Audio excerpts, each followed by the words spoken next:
Ada seorang sahabat yang bertanya kepada Nabi SAW, "Ya Rasulullah, berikan kepadaku nasihat.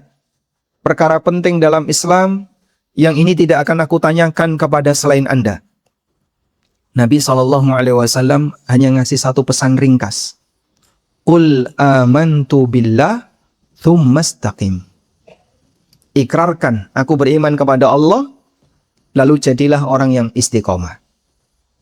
Istiqomah dalam apa? Iman. Sebab itu pesan Allah dalam Al-Quran, wala tamutunna illa wa antum muslimun. Jangan sampai kalian mati kecuali kalian menjadi seorang muslim. Sehingga ayat dan hadis ini mengajarkan kepada kita bahwa istiqomah itu bertingkat. Istiqomah itu bertingkat. Ada istiqomah tingkatan sempurna. Inilah istiqomahnya para nabi. Ada istiqomah tingkatan paling minimal. Istiqomah tingkatan paling rendah, paling minimal adalah istiqomah jadi muslim. Dan ini pesan Allah dalam Al-Quran. Sebagaimana ayat yang tadi kita kutip, Allah Subhanahu wa Ta'ala berfirman, "Wala tamutunna illa wa antum muslimun." Jangan sampai kamu mati kecuali kamu dalam kondisi sebagai muslim. Jadi kalaupun kamu tidak bisa istiqomah tahajud, tidak bisa istiqomah sedekah, tidak bisa istiqomah A, tidak bisa istiqomah B, minimal awakmu istiqomah dadi wong muslim. Minimal kamu istiqomah sebagai muslim.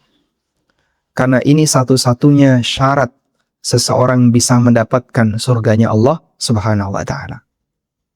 Selanjutnya, ada sebuah pesan yang pernah disampaikan oleh Abu Ali Al-Juzajani.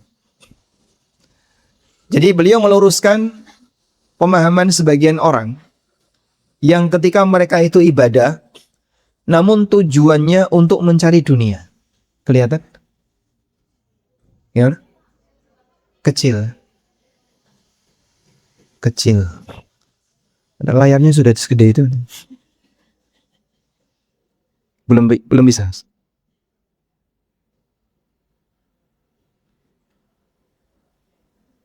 Bisa? Belum. Ada sebagian orang yang dia ketika beribadah tujuannya biar lancar rezeki, biar utangnya cepat lunas, biar anaknya nanti sukses. Maka terkadang ada ibu-ibu yang masani anaknya. Aku tak rewangi poso, saya puasa biar anak saya sukses. Wonten mboten ngoten. Ada juga orang tua yang sampai rela rajin tahajud. Tujuannya apa? Biar karir anaknya bagus. Dan yang lainnya. Sehingga dia beribadah, tapi yang dia cari bukan dalam rangka mendapatkan pahala di akhirat, tapi yang dia cari adalah keberhasilan ketika di dunia. Nah, di sini ada satu pesan yang disampaikan oleh Abu Ali Al-Juzajani.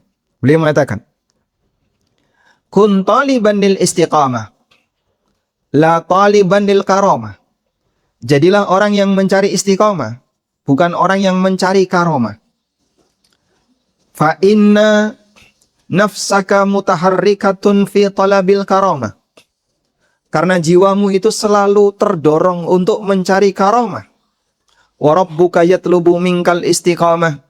Atau karirmu makin bagus. Tapi tujuannya adalah agar kau selalu istiqamah menjadi, sehingga nanti kau bisa mendapatkan kebahagiaan di akhirat. Ada juga orang yang rajin ibadah tujuannya untuk mencari ilmu kanuragan. Kowe iki nek pengin duwe ilmu koyo ngene, syaratnya ya kudu poso ngebleng 3 hari 3 malam, ra entuk madang, ra entuk turu.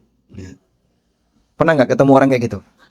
Dia menjalankan tirakat itu tidak boleh makan, tidak boleh tidur selama 3 hari 3 malam. Saya pernah ketemu orang seperti itu. Ada yang nggak kuat terus jadi gila. Ya. Ada yang dia berusaha sekuat tenaga, tapi orangnya jadi nggak karuan. Memang berhasil, 3 hari 3 malam dia tidak tidur dan tidak makan, cuman minum saja. Cuman apa fungsinya orang kalau beribadah hanya tujuannya untuk bisa mencari ilmu kanuragan. Nah, Abu Ali Al-Juzajani ini mengingatkan, tujuannya apa kau cari seperti itu? Allah menuntut kamu berkeinginan agar kau istiqomah, tapi malah kau mencari karamah. Nah, sekarang beberapa tips sederhana agar kita bisa istiqomah. Yang pertama, miliki yang namanya wazifah. Wazifah. Ditulis saja ya. Wazifah. Wazifah niku napa to, Pak? Wazifah itu adalah amalan yang ringan namun dikerjakan secara. Ada orang yang setiap bulan puasa 3 hari, puasa Ayyamul Bid. Ada yang setiap subuh dia sedekah di masjid. Ada yang setiap malam dia sholat tahajud 1 rakaat, sholat witir. Itu semuanya namanya apa? Wazifah. Rasulullah Shallallahu Alaihi Wasallam pernah bersabda dalam hadis riwayat Bukhari Muslim, Ya ayyuhan nas, khudhu minal a'mali ma tutiqun. Wahai manusia, ambillah amal saleh yang mampu kalian rutinkan. Fa innallaha la yamallu hatta tamallu. Sesungguhnya Allah tidak pernah bosan untuk memberikan pahala kepada kalian sampai kalian bosan dalam beramal. Sehingga Allah Subhanahu wa taala lebih menyukai amal yang sedikit tapi rutin daripada amal yang borongan tapi cuman sesekali. Maka Nabi SAW ajarkan kepada umatnya, silahkan kalian ambil amalan yang mampu kalian rutinkan.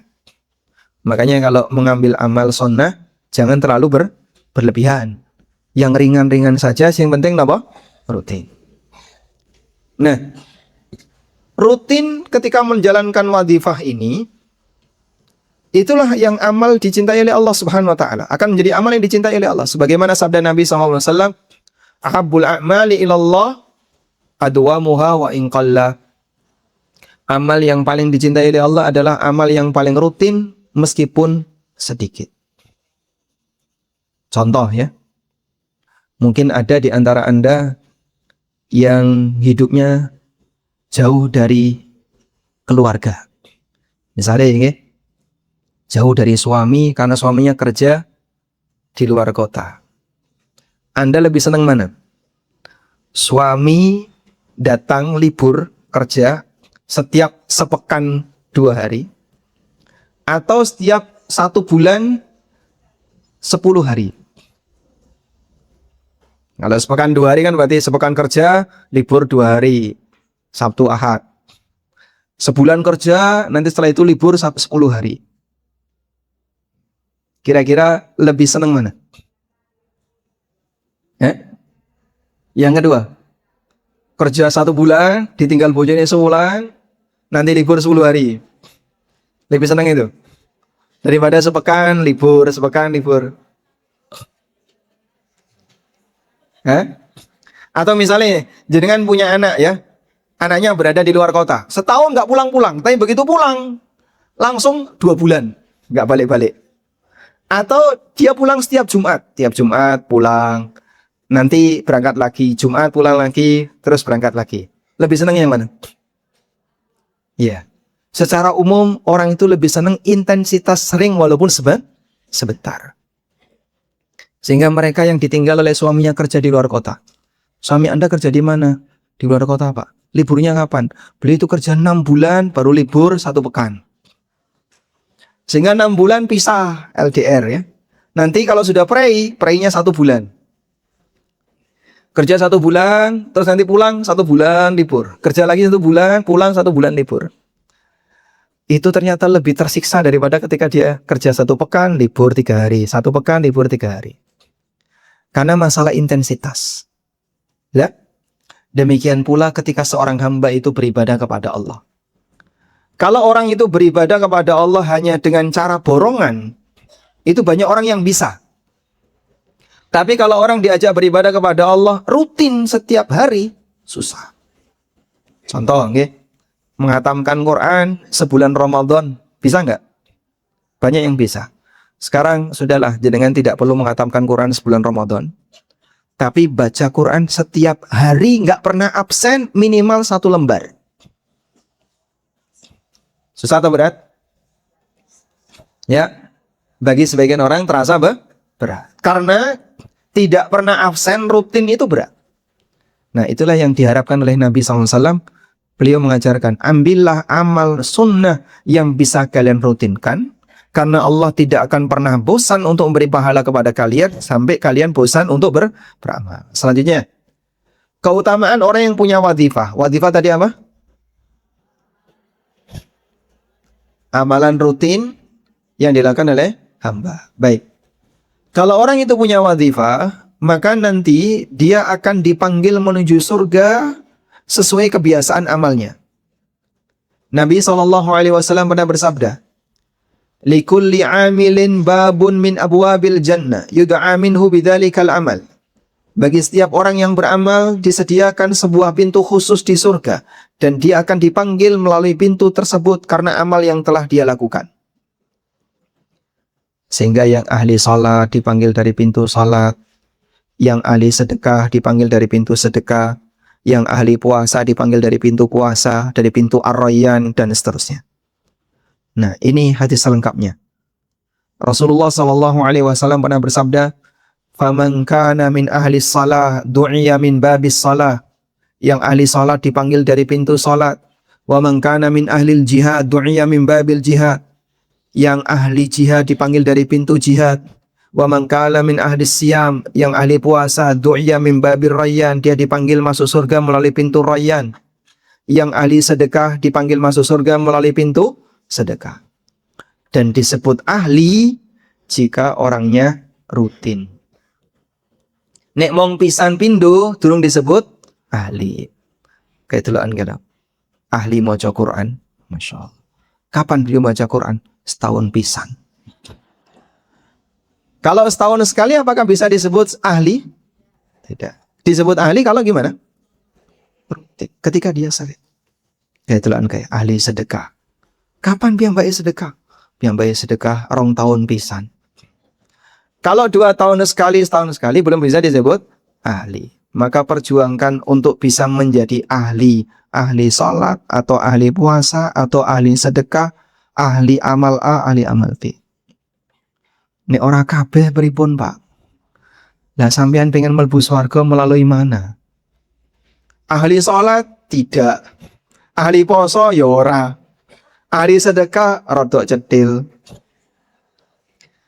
Lah kowe sik arep ngandalno amal apa? Makanya di sini ya, kita dikasih satu pendidikan, nek ra iso kabeh aja ditinggal. Kalau tidak bisa semuanya, jangan tinggalkan semuanya. Perjuangkan salah satu yang mampu kalian rutinkan. Pak, kalau saya disuruh jadi ahli sholat, ahli puasa, ahli sedekah kayaknya nggak sanggup.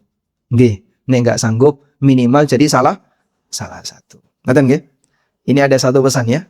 Ma la yudraku kullu la yutraku jullu. Nek ra iso kabeh aja ditinggal kabeh.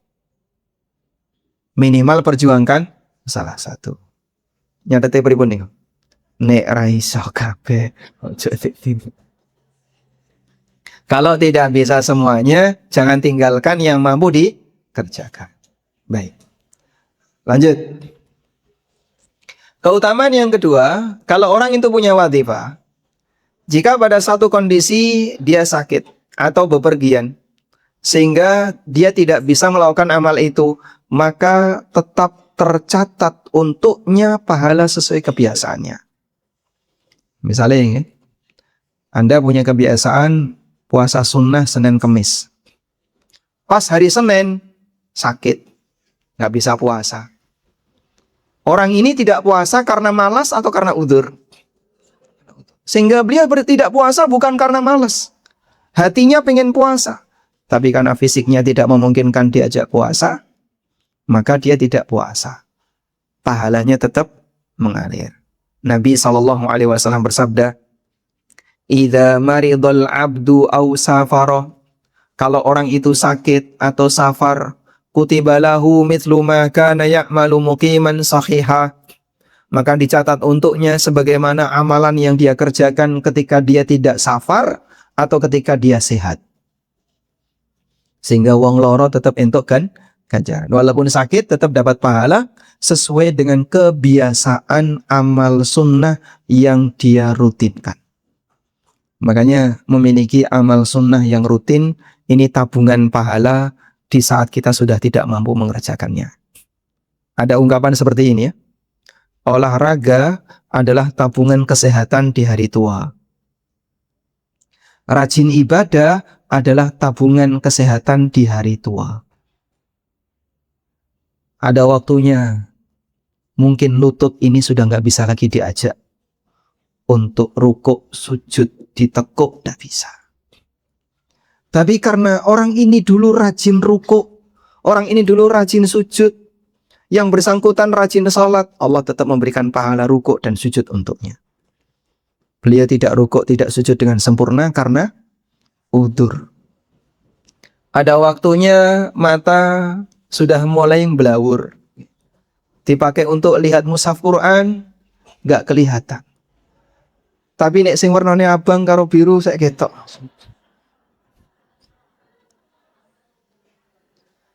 Cuman dipakai untuk melihat teks mushaf Quran. Wah, iki wacane apa? Bagi mereka yang sudah terbiasa baca Quran, sampai akhirnya terhenti. Saya kalau mau baca Quran blawur nih mas. Ra jelas. Engko timbangannya keliru. Nah terus gimana? Akhirnya dia nggak baca. Tetap dapat pahala enggak? Tergantung. Kalau dulu dia rutin, setiap habis maghrib sampai isya, ibu itu tidak pernah meninggalkan baca Quran.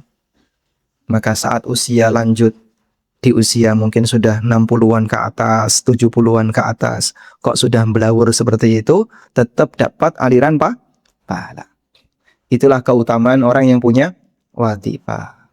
Tapi kalau pisan pindo baru sekali dua kali, kemudian dia terhenti tidak bisa melakukannya, apakah dapat aliran pahala? Tidak. Karena apa? Belum terhitung menjadi kebiasaan. Maka usahakan masing-masing kita punya kebiasaan amal sunnah walaupun ringan. Nah, rutinkan amal ringan. Ini yang penting ya. Allah Subhanahu wa ta'ala lebih mencintai amal yang rutin walaupun ringan daripada amal yang banyak tapi modelnya borongan. Nabi SAW bersabda, "Wa inna ahabbal a'mali ilallah madama wa inqalla." Amal yang paling dicintai oleh Allah adalah amal yang paling rutin dikerjakan meskipun sedikit. Hadis riwayat Bukhari Muslim. Sehingga 2 rakaat duha tiap hari. Dengan langsung 30 rakaat cuman sehari. Ya. Lebih berat mana? Lebih berat mana? Orang mengerjakan sholat duha langsung 12 rakaat. Setelah itu tidak sholat duha selamanya. Dengan sholat duha cuma 2 rakaat setiap hari. Lebih berat mana? Yang setiap hari. Karena terkadang orang itu berat kalau diajak merutinkan amal. Baik. Selanjutnya, rutin itu terus-menerus tanpa putus. Sedikit namun rutin lebih dicintai oleh Allah daripada banyak namun hanya dikerjakan sekali 2 kali. Karena merutinkan amal yang sedikit berarti merutinkan ketaatan. Kayak tadi ya, sering datang. Walaupun cuma sebentar, terus hilang, datang lagi sebentar, hilang lagi, datang lagi sebentar, hilang lagi. Tapi sering. Itu lebih disenangi daripada datang sekali, lama, setelah itu ngilang lama. Zikir dan perasaan selalu merasa diawasi oleh Allah setiap saat. Dan niat ikhlas dalam menghadap kepada Allah yang berulang setiap saat. Makanya amal yang rutin tanpa putus lebih dicintai oleh Allah Subhanahu wa ta'ala. Sebab orang ini mengulang niatnya berapa kali? Berkali-kali. Nah, disinilah yang dilakukan oleh para sahabat. Sahabat itu kalau beramal, mereka kerjakan sampai mati. Bukan model kita ya. Kita kan kalau beramal itu mut-mutan. Nek pas ngemut permen beramal. Nek ra ngemut poso kan.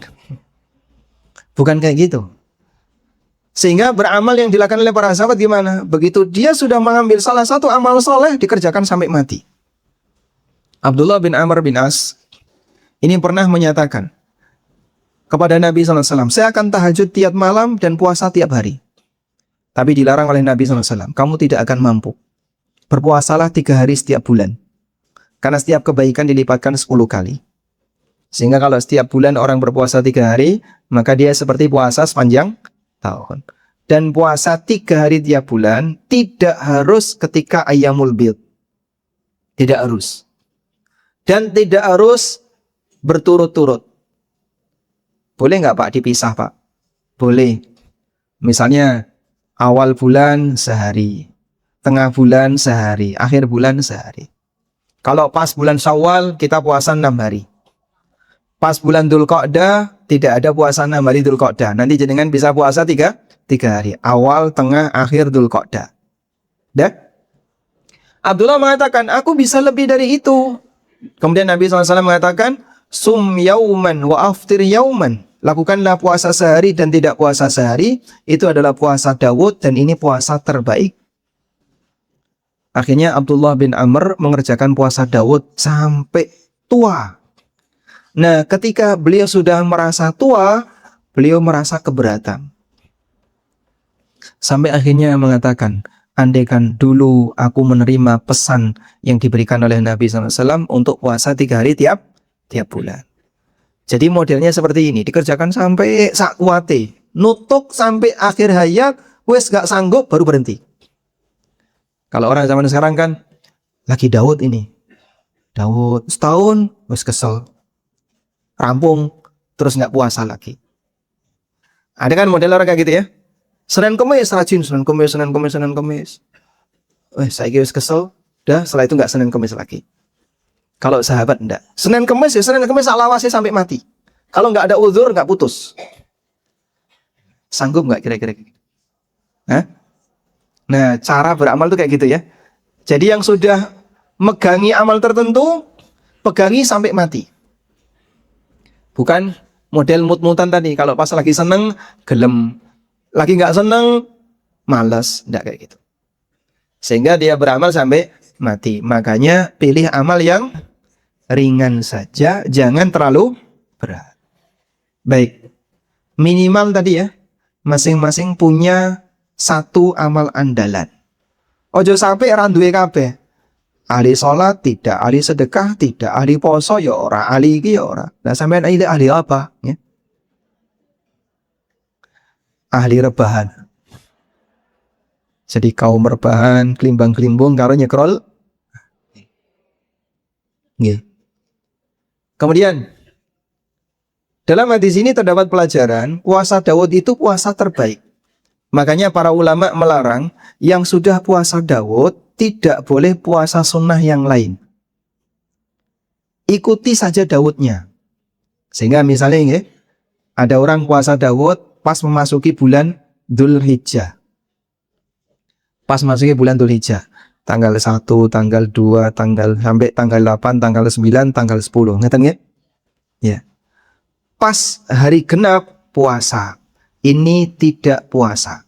Berarti di sini puasa. Nah, 9 Dzulhijjah ini hari apa? Hari Arafah. Tapi dia puasa Daud. Tanggal 7 dia tidak puasa. Tanggal 8 puasa. Nah, 9 ini puasa enggak, Pak? Hah? Tanggal 9-nya puasa enggak? Enggak boleh puasa. Yang Daud enggak boleh puasa. Loh kenapa? Karena kamu sudah puasa Daud.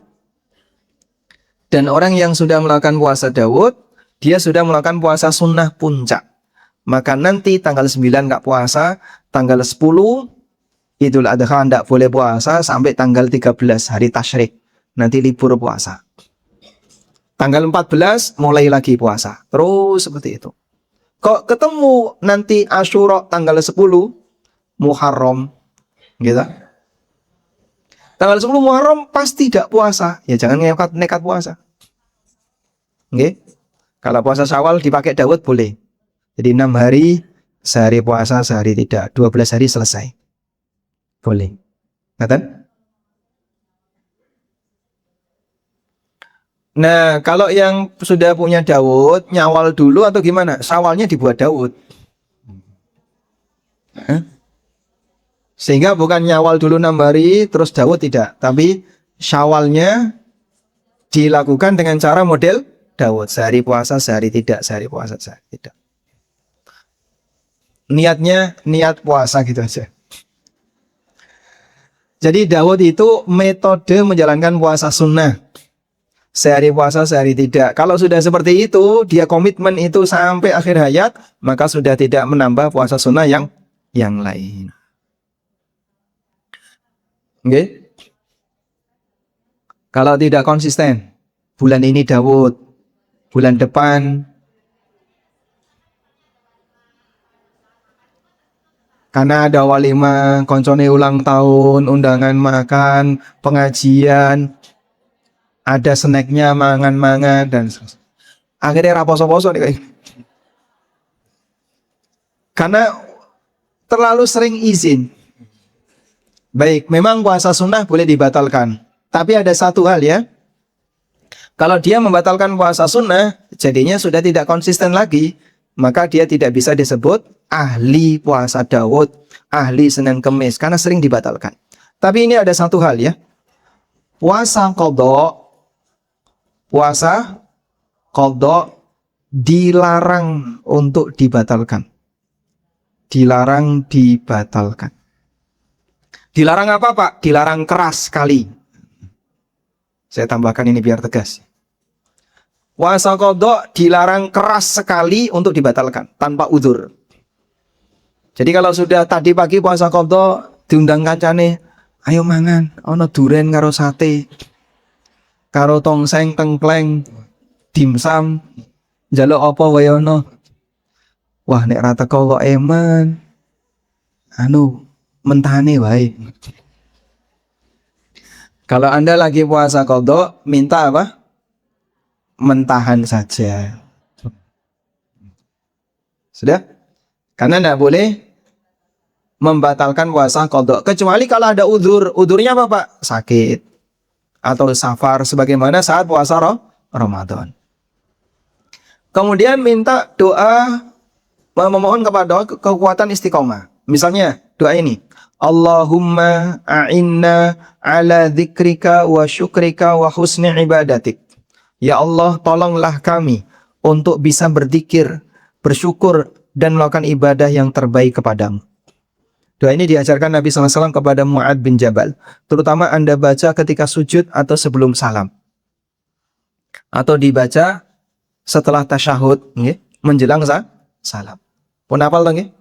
Allahumma a'inna ala dzikrika wa syukrika wa husni ibadatik. Ya Allah, tolonglah aku untuk selalu berzikir kepadamu, mensyukuri nikmatmu, dan melakukan ibadah sebaik mungkin kepadamu. Karena hamba kalau tidak ditolong oleh Allah, maka dia tidak akan bisa melaksanakan ibadah dengan maksimal. Nah, selanjutnya mencari teman yang baik. Ini juga nggak kalah penting ya. Sebab orang itu terpengaruh dengan circle-nya. Kalau circle-nya orang-orang yang rajin beramal soleh, maka dia akan jadi orang yang rajin beramal soleh. Circle-nya adalah orang-orang yang salihah, maka dia kadang ketularan jadi salihah. Anda tolong waspada kalau ada teman yang senang curhat tentang keluarganya. Itu bisa menular. Ya boh, bahaya ini ya. Jadi misalnya ada ibu-ibu senang curhat tentang suaminya, punya masalah dengan suaminya, akhirnya membuat orang ini hatinya jadi gimana? Wah, iki wae wani karo sing lanang, aku tak wani karo sing lanang. Akhirnya ketularan, dia tidak taat kepada suaminya karena merasa punya teman. Teman saya juga seperti itu. Wah, itu bahaya. Makanya Nabi SAW memberikan satu arahan. Al-jalisus salih bihamilil misk. Teman yang baik itu seperti pembawa minyak wangi. Wal jalisus su' binafikhil kir. Teman yang buruk itu seperti blowernya pandai besi. Ya, pandai besi itu alat penyeburnya itu nyembur angin itu namanya apa? Nafikhul kir. Sehingga kalau kita dekat dengan penjual minyak wangi gimana? Ada dua kemungkinan. Satu, kita dapat aroma wangi. Yang kedua, kita dikasih minyak wangi. Maka Anda ketika berteman dengan orang baik, orang soleh, ada dua kemungkinan. Satu, mendapatkan dampak kebaikannya. Yang kedua, ketularan dari apik. Misalnya ya, duwe konco seneng sedekah. Maka kadang kita dapat apa? Cipratan sedekahnya. Atau yang kedua, kita ketularan jadi dermawan dan seneng sedekah. Karena pengaruh teman. Baik. Saya punya cerita sedikit ya. Itu nggak usah diceritakan aja. Nih. Perlu diceritakan nggak? Nggak usah ya.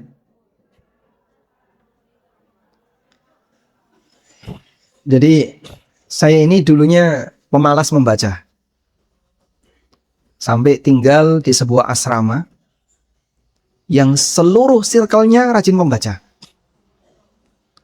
Tidur jam 10 malam tuh memalukan.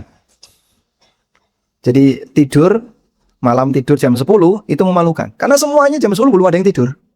Semuanya baca. Jam 10 itu. Maka memaksakan diri, kabeh moco kok aku turu dhewe ya. Melu moco. Dengan kebiasaan itu rata-rata tidurnya jam 11 ke atas ya.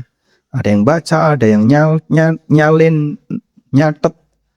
Di masa ketika laptop belum ada laptop ya, ada PC, jarang sekali orang yang punya PC waktu itu. HP belum ada, laptop juga belum banyak tersebar.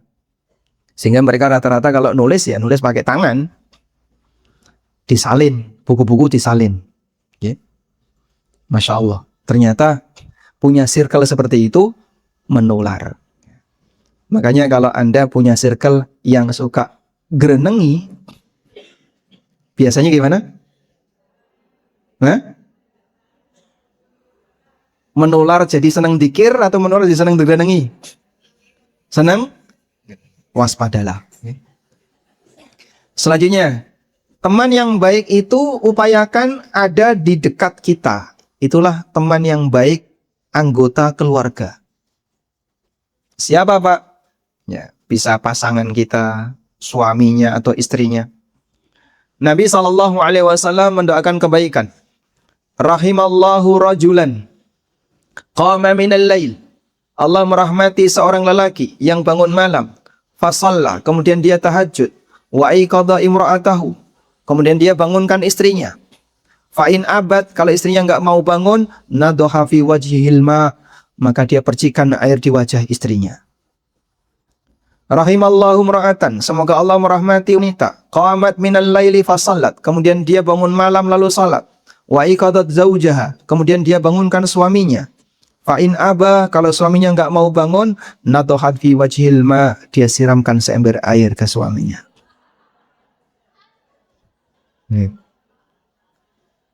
Jadi kalau ada kamar suami istri kok kasurnya teles, itu mengamalkan sunnah. Kok ada tamu mlebu kamar, "Duk, kasurmu kok teles?" Sebentar, jangan curiga dulu. Ini tadi malam kami mengamalkan sunnah. Apa sunnahnya? Siram-siraman. Hadis sahih riwayat Abu Dawud. Nggih. Dan ini didoakan kebaikan oleh Nabi SAW. Semoga Allah merahmati. Doa rahmat dari Nabi SAW untuk pasangan suami istri yang mereka saling mendukung dalam kebaikan. Alhamdulillah, keluarga-keluarga muslim, ahlu sunnah punya semangat seperti ini. Antara nih suami sama istri, klop satu frekuensi. Tapi kalau suami istrinya belum klop satu frekuensi, sing lanang ngaji ning ngetan, sing wedok ngaji ning ngulon. Akhirnya pripun? Ketemu di rumah, debat. Panas-panasan. Sehingga yang satu riyoyone Jumat, yang satu riyoyone Sabtu. Apa yang terjadi? Ya. Suami istri kalau hari rayanya nggak kompak, apa yang terjadi? Kowe nek ra melu aku. Wah, nanti gini-gini. Nek bapak yo ra melu aku ra tak masak nih. Akhirnya saling mengancam. Itu kalau tidak kompak. Inilah pentingnya kalau orang itu satu frekuensi. Ada banyak keluarga yang antara suami dan istri belum punya pemahaman agama yang seragam. Akhirnya berantem tiap hari. Itu kira-kira panasnya kaya apa? Ya. Walaupun rumahnya ber-AC, rasanya kenapa? Atine pak panas. Kemudian hindari maksiat sebisa mungkin, karena perbuatan maksiat bisa menghapus amal soleh, sebagaimana amal soleh bisa menghapus dosa maksiat. Allah Ta'ala berfirman, Innal hasanat yudhibinas sayyi'at, dzalika dzikra lidzakirin. Sesungguhnya amal soleh bisa menghapus amal buruk, itulah peringatan bagi orang yang mau mengambil peringatan. Wallahu ta'ala alam, mungkin itu yang bisa kita sampaikan. Semoga yang sedikit ini bermanfaat. Dan sekarang jam 9.24, kurang 6 menit. Kita berikan kesempatan bagi jamaah apabila ada yang mau menyampaikan sesuatu. Wassallallahu ala nabiyyina Muhammadin wa ala alihi wa sahbihi wasallam. Mọi người yakin kata yaksi hasan dia pun juga Lewat belakang.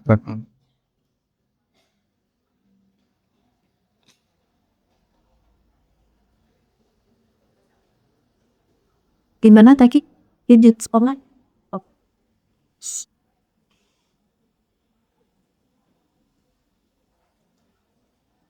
Assalamualaikum warahmatullahi wabarakatuh. Waalaikumsalam warahmatullahi wabarakatuh. Yakin 10 tahun yang lalu lagi ya.